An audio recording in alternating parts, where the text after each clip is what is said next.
All right, what you just seen was Matthew Stafford getting it in, working out with Nick Bawden. Hopefully I said his name right, the fullback.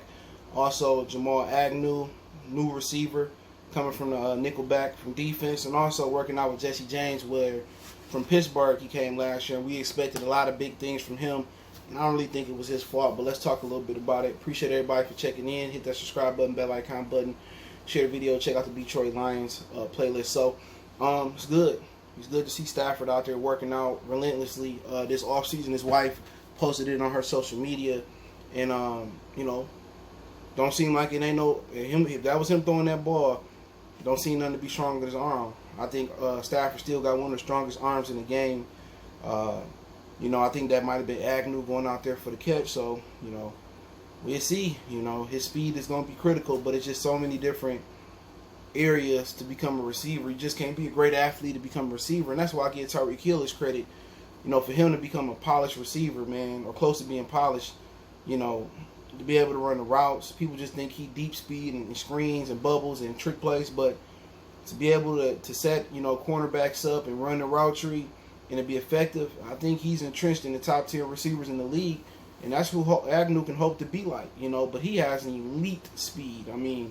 And when you have elite speed and his durability, his ability to play football and have the agility, that's rare because you have a lot of guys that have the speed like Agnew and what's the kid that played for the Bengals who came out of Washington, John Ross. You know what I'm saying? You could put Hussein Bolt, who's been talking about he can come into the league and play.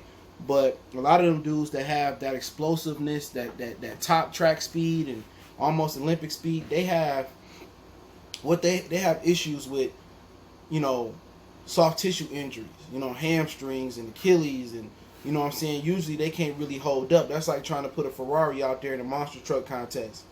And when you have a guy who has that elite speed anywhere on the field, cornerback, DB, receiver, running back, and they have the durability and they can hold up, and then they have the skill to go with it, dangerous. So, that's what he can hope to be. But he got to get used to working with Stafford, and Stafford ain't an easy quarterback to catch balls from because that ball come in 1,000 miles per hour like no other. I think Marvin Jones, he had to make an adjustment here, when he got to Detroit and he figured it out. Golden Tate just had natural hands. He was just a dog when he got here. So, I think he was I think he was the best receiver that year.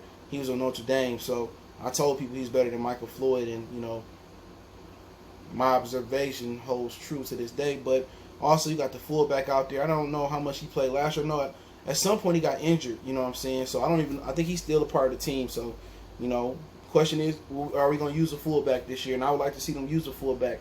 I think O.J. Simpson was telling the New York O.J. Simpson, he's a perfect follow. You can Capiche on Twitter.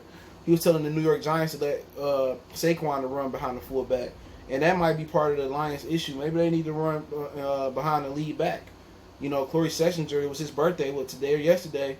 He paved the way for a few Lions running backs. I think for Barry as well too. So sometimes getting back to basics and simplifying things, running out the shotgun, that doesn't really let the running back get the full head of steam. So I think the Lions need to go back to more, I formation type of runs, strong guy, weak guy, full house. Maybe they need to go a little bit stronger in a rush attack, you know what I'm saying, and a little bit more heavier. And maybe he might be the ticket to opening up the run game. I think a fullback is imperative, for the Lions to be this year. So we'll see what he does. And also to end off on Jesse James, like I said last year, I don't think it was his problem. I just think he didn't get enough opportunities. I think they didn't utilize him the right way in the red zone. That's Darrell Bevell's fault. You know what I'm saying? When Hockenson was struggling, I know you don't want to kill a young guy's confidence, but you got to go with the veteran that's gonna help you win football games. But they didn't know how to implement 2 tight end sets. They didn't know how to use his height in the red zone.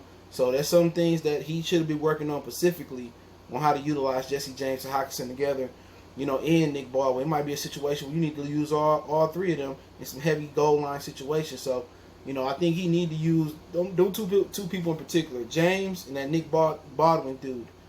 They're going to be integral parts into the run game and even in the passing game. When you used to blocking, you got to throw the fullback a bone. And, a lot of people, they forget he coming out the backfield on delays or, on routes and stuff of that nature. So, but Jesse James, I don't think it's an issue between him and Stafford. I just think it's the way it's being drawn up. you can utilize him. Ben Roethlisberger had a lot of success using that big body 6'9" in the red zone. So him and Hawkinson should see a lot of time together, especially with Danny Amendola injury history, and really behind Danny Amendola. If Marvin Hall don't step up, it ain't too many, known commodities at receiver. So let me know what you guys think about them working out. I do appreciate it for them checking in, everybody checking in. Don't forget to check out our Detroit Lions playlist. Don't forget I'm on Facebook, Instagram, Twitter. We need to reach out. Twitter's the fastest way, Facebook, the Instagram.